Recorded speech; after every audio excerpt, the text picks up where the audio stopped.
Hi everybody, I want to do a video update on the progress that I've been making on my LTX DMR. I've been doing a lot of work recently on the lens mounting. Since it's called the DMR, which stands for Designated Marksman Rifle, I wanted to make this thing as accurate as possible, which means that I have to be very careful in mounting this. This is the TMB's main firing lens that I have mounted in the shell of the Stampede. Unfortunately, there's still two little gaps here on either side on the seams, which means that I have a little more fine-tuning and work to do in order to get this thing mounted just right. I figured, what's the point in making a DMR if it's not going to be accurate? So I'm spending a lot of time in making sure that that part is as accurate as possible. I've been doing a lot of sanding work on this thing.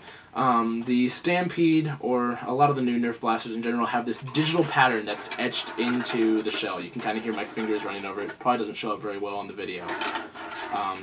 On this side, however, I've sanded all of that off, and it's going to be a lot better looking when I paint over it.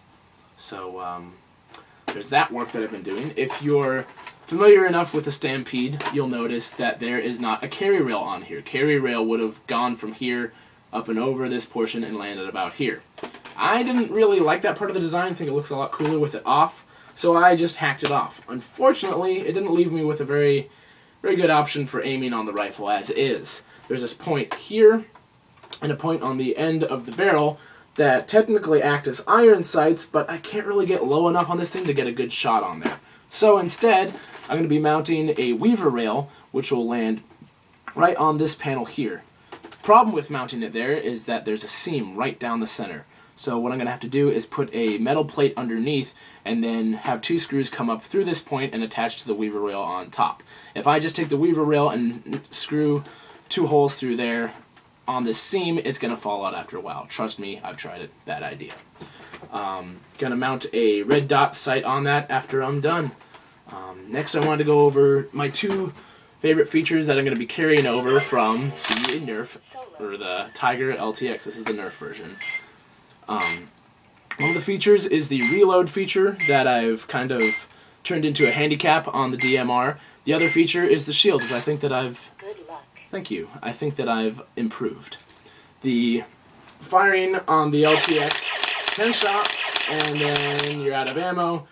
You have to eject this ammo core with the switch here.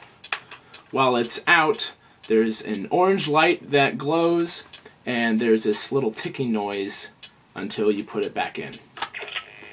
Then you're good to go, 10 more shots, blah blah blah. That feature is going to be emulated on the DMR by use of its clip system. I do 10 shots, 1, 2, 3, 4, 5, 6, 7, 8, 9, 10, reload. This is an empty Nerf clip system magazine.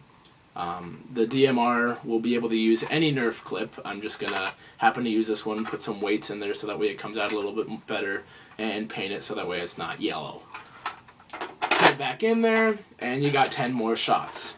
Same features as well, except instead of this thing glowing orange, since it obviously isn't connected to the rifle, the entire magazine well is going to glow orange until you put a new one in there.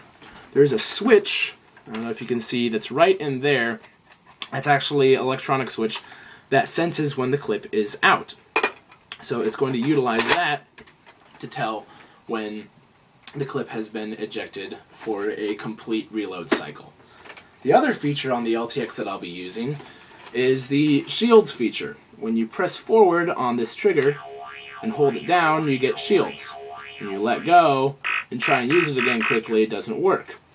Problem with this is that I've experienced when I'm running in combat, if I have my shields pressed down and I'm moving around a lot, my finger can slip off of that, and then if I try and get it back on, it doesn't let you do it in that quick of an increment. So that's been kind of an issue that I've had with the LTX. I solved this problem with the DMR by utilizing this switch here. This orange switch you used to be able to flip down for power for the electronic components of the Nerf Stampede. Since obviously those components aren't in there anymore, I get to use it for something different. You're firing along, blah blah blah blah, start taking hits, flip it down. Shields are activated. They're held on, you don't have to worry about it. When you want your shields off, flip it back up, they're off. Nice and simple. Or you can even leave it on, and eventually the shields will turn themselves off. So I think that's a major upgrade over the original design of the LTX's shield system. Other than that, there's still a lot of work to be done on this. I've got internals work to do. I need to find places to mount all of the switches for the teams, and for strength selection, and for indoor-outdoor mode. I also have to figure out how to mount the sensor dome on this guy. More than likely, I'll be mounting it just in this portion here, slightly off to the side, just like the LTX would have had. I'll be doing a lot of work on this in the weeks to come, so stay tuned and I'll keep you posted. Thanks a lot.